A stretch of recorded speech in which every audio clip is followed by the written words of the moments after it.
I'm afraid I might perish. Robert Steiner suffered for days without food, and the government docked his Social Security, and the VA slammed him with bills, all because of a mix-up on his way to the hospital. And they found me on the couch. You were unresponsive. Unresponsive. Steiner had served for years in the National Guard, but knew he did not have full VA benefits. Unfortunately, the medics did not know that. They just heard he was a veteran and drove him to the wrong hospital, to the Bill Young VA Medical Center, which does not take his private insurance. So when Robert came to, he got the bill. My knees buckled. They charged him more than $14,000. That was his first predicament. I could sell everything I owned and not be able to cover it. Then, since he has no money to pay for it, the Treasury Department docked his Social Security checks. That was his second predicament. That's 1/4 of my monthly income. That's why he gave up medicine and food. I went approximately 6 days, 1 month without food. How did you make it 6 days without food? Water. You just drank water. That's it. And then the bureaucrats said he'd have to take up any pleas for help in writing, then sent him a bunch of forms loaded with fine print. I'm looking at the E in welcome, and that's all I see on this screen. Which brings us to his third predicament.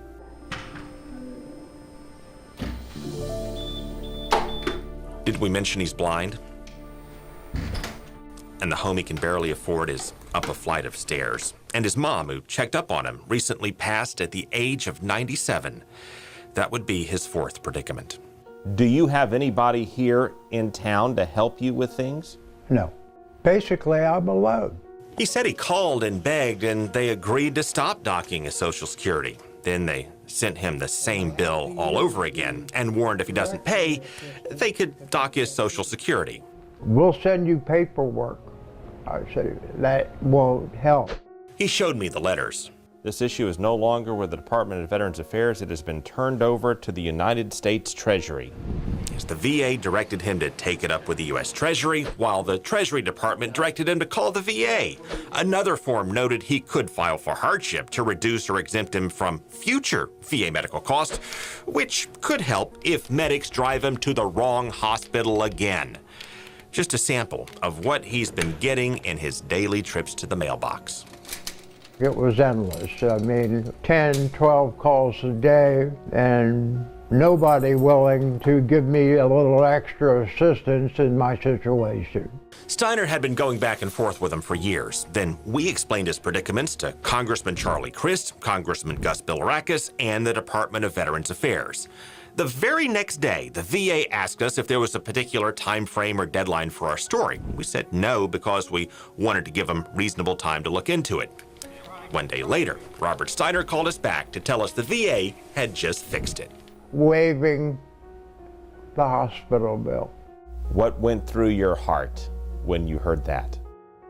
Hallelujah. One man's story of mix-up and 4 years of runaround now resolved. It was just like a weight had been lifted off of me. Makes you wonder how many others may still be waiting. If you know you're right, go with it. Nothing beats a trial but a failure.